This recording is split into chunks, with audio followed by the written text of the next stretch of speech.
సూటిగా అడుగుతున్నా. నువ్వు 10 మందిలో కూర్చున్నావు. ఏదో ఒక ఐడియా చెప్పావు. అంతా నవ్వేశారు. నువ్వు సైలెంట్ అయిపోయావు. అదే ఐడియా గురించి నీ పక్కన కూర్చున్న ఒక సోదిగాడు ఇలా చెప్పాడు. అంతా కళ్ళు పెద్దవి చేసి వావ్! ఏం మైండ్ సెట్ బ్రో అన్నాడు. ఈ సీన్ నీ లైఫ్‌లో ఎన్ని సార్లు జరిగింది? నువ్వు కష్టపడి పని చేస్తావు. మనీ కూడా నువ్వే పెడతావు. అందరికి నువ్వే హెల్ప్ చేస్తావు. కానీ క్రెడిట్ వేరే వాడు కొట్టేస్తాడు. నీ జాబ్‌లో అంతే. నీ బిజినెస్‌లో అంతే. చివరికి నీ ఇంట్లో కూడా అంతే. అందరూ నిన్ను కేవలం ఒక అవసరానికి వాడుకునే మనిషిలాగే చూస్తారు. నీ పర్సనాలిటీకి అక్కడ ఒక్క శాతం కూడా వాల్యూ లేదు. అసలు ఎందుకిలా? నా లైఫ్‌లోనే ఇలా జరుగుతుందా? ఎందుకంటే నీ గురించి, నీ వాల్యూ గురించి నువ్వు చాలా పెద్ద మిస్టేక్ చేస్తున్నావు. నీలోని అవసరం తీరాక పక్కన పెట్టేసే మనిషిని ఇంకా బ్రతకనిస్తున్నావు. అందరికీ హెల్ప్ చేస్తూ మంచి అనిపించుకోవాలనుకుంటున్నావు. కానీ ఒక్కటి గుర్తుపెట్టుకో. ఎంత బాగున్నా టిష్యూ పేపర్ యూజ్ చేసేంత వరకే. నువ్వు ఎంత మంచిగా ఉన్నా ఆటలో అట్టిపండులాగా, కూరలో కరివేపాకులాగా తీసి పడేస్తారు. ఈరోజు నేను మీకు మోటివేషన్ ఇవ్వడానికి రాలేదు. నీకు ఒక వార్నింగ్ ఇవ్వడానికి వచ్చాను. ఈ వీడియోలో చెప్పబోయే 3 పాయింట్స్ 2500 సంవత్సరాల క్రితం చంద్రగుప్త మౌర్యుడికి ఎంపైర్ నిర్మించడానికి హెల్ప్ చేసిన చాణక్యుడి స్ట్రాటజీ. నువ్వు ఈ 3 పాయింట్స్ ని నీ లైఫ్ లో అప్లై చేస్తే నిన్ను ఇగ్నోర్ చేసే ప్రతి ఒక్కరూ నీ ముందు తల వంచాల్సిందే. చాణక్య నీతిలో ఒక మాట ఉండేది. ప్రజలు నిన్ను చూసి ఇష్టపడాలి, నిన్ను చూసి పొగడాలి అని ఆశించరు. వాళ్ళు నిన్ను చూసి భయపడాలి, రెస్పెక్ట్ ఇవ్వాలి. అది మాత్రమే శాశ్వతం. మీరు ఇది గమనించి ఉంటారు. కొంతమంది చాలా ఫ్రెండ్లీగా ఉంటారు, అందరితో కలిసిపోతారు, నవ్వుతూ మాట్లాడతారు. కానీ వాళ్ళ వాల్యూ జీరో. వాళ్ళ డెసిషన్స్ కి ఎక్కడ ఎప్పుడు ఇంపార్టెన్స్ ఉండదు. మరి కొంతమంది ఉంటారు, సైలెంట్ గా ఉంటారు, ఎమోషనల్ గా ఎవరికి దగ్గర అవ్వరు. కానీ వాళ్ళు నోరు తెరిస్తే చాలు ఆ రూమ్ మొత్తం నిశ్శబ్దం అయిపోతుంది. ఎందుకంటే వాళ్ళ మాటల్లో వెయిట్ ఉంటుంది. నీకు కావాల్సింది ఈ రెండో కేటగిరీ. నీకు కావాల్సిందల్లా ఈ వెయిట్. అది ఎలా సంపాదించాలి? అది కేవలం మనీతో వచ్చేది కాదు, సక్సెస్ వల్ల వచ్చేది కాదు. దానికి కావాల్సింది పర్సనాలిటీలో ఒక చిన్న అడ్జస్ట్మెంట్. సో మీ పర్సనాలిటీని అడ్జస్ట్ చేసుకోవడానికి ఈ 3 స్ట్రాటజీస్ తెలుసుకుంటే చాలు. అవేంటో ఇప్పుడు తెలుసుకుందాం. ముందు నిన్ను నువ్వు ఎలా మోసం చేసుకుంటున్నావో నీకు తెలియాలి. ఒక చిన్న స్టోరీ మీ మైండ్ సెట్ మార్చేస్తుంది. కనుక వచ్చే 2 మినిట్స్ మీ ఫుల్ అటెన్షన్ తో ఈ వీడియో చూడండి. ఈ ప్రపంచం అనేది ఒక అడవి లాంటిది. నీకు రెస్పెక్ట్ అనేది నీ సైజుని బట్టి, నీ సేవను బట్టి రాదు, నీ నేచర్ బట్టి వస్తుంది.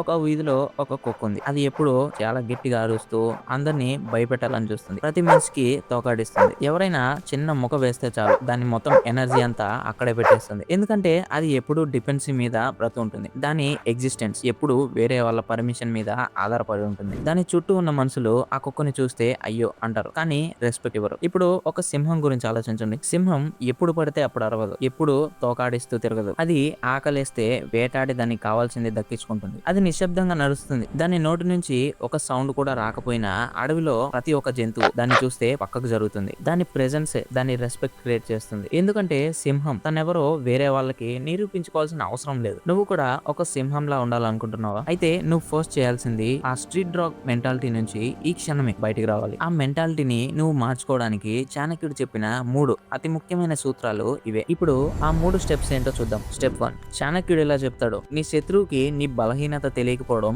ఎంత మంచిదో, నీ గోల్స్, నీ అంబిషన్స్, నీ స్ట్రాటజీ ఏంటో ఈ ప్రపంచానికి తెలియకపోవడం కూడా అంతే మంచిది. మనం చేసే అతి పెద్ద మిస్టేక్ ఏంటంటే మనం దేని గురించి మాట్లాడకూడదు దాని గురించే ఎక్కువగా మాట్లాడతాం. నువ్వు రేపు స్టార్ట్ చేయబోయే బిజినెస్ గురించి, నువ్వు రేపు చదవాల్సిన పుస్తకం గురించి, నువ్వు సంపాదించాల్సిన మనీ గురించి ఎందుకురా అందరికీ చెప్పడం? ఎప్పుడైతే నువ్వు నీ యాక్షన్ ప్లాన్ ని లౌడ్ గా మాట్లాడతావో నీ మెదడు ఆల్రెడీ ఆ పని చేసినట్లు ఫీల్ అవుతుంది. డోపమైన్ రిలీజ్ చేస్తుంది. నువ్వు ఆ ఎనర్జీని పని చేయడానికి బదులు మాట్లాడడానికి ఖర్చు చేస్తున్నావు. ఒక పవర్ఫుల్ పర్సనాలిటీ ఉన్న పర్సన్ ఎప్పుడు సైలెంట్ గా ఉంటాడు. వాడు ఎక్కువగా మాట్లాడు, వాడి రిజల్ట్స్ మాట్లాడతాయి. ఎందుకంటే మనిషి మైండ్ సెట్ చాలా విచిత్రమైంది. ఒక మనిషి గురించి నీకు అస్సలు తెలియకపోతే ఆ మనిషి మీద ఆటోమేటిక్ గా మీ క్యూరియాసిటీ పెరుగుతుంది. ఎప్పుడైతే నీ గురించి నువ్వు తక్కువ చెప్తావో నువ్వు రేర్ అయిపోతావు. నువ్వు రేర్ అయితే నీకు వాల్యూ పెరుగుతుంది. సో ఈ రోజు నుంచి నీ జీవితంలో ముఖ్యమైన విషయాల్ని ఆ పని 90% పూర్తయ్యే వరకు ఎవరికి చెప్పకు. Step 2, the depth of value. ఇది చాలా క్రూషియల్ పాయింట్. నువ్వు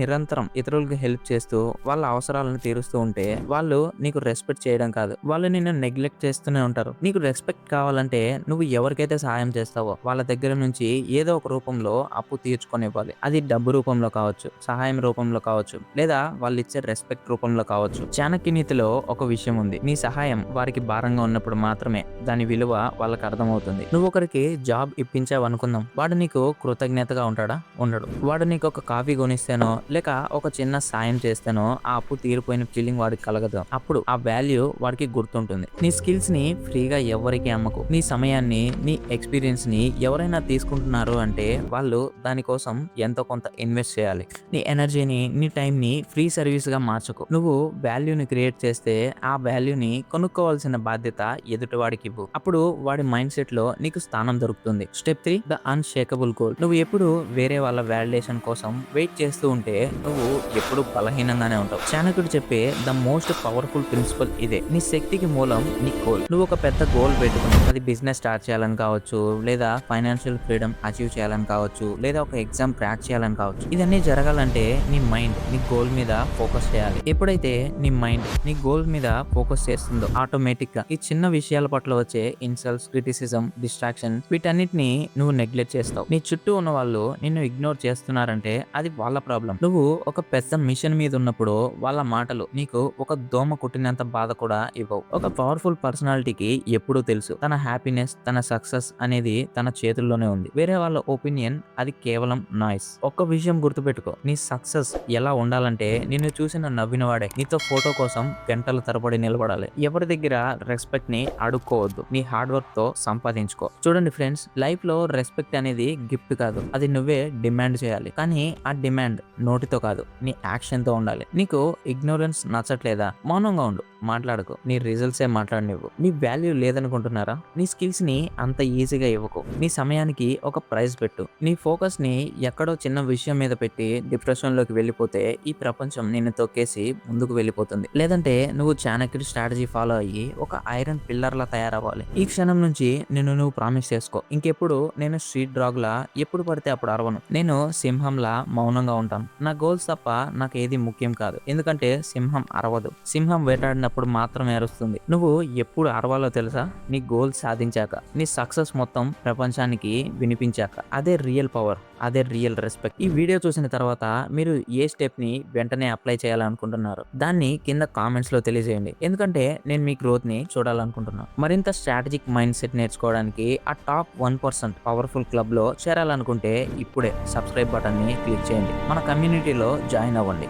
వచ్చే వారం ఇలాంటి ఒక పవర్ఫుల్ వీడియోతో మీ ముందుకు వస్తాను. అప్పటి వరకు stick to your goals. Stay tune with inspire catch. Thanks for watching.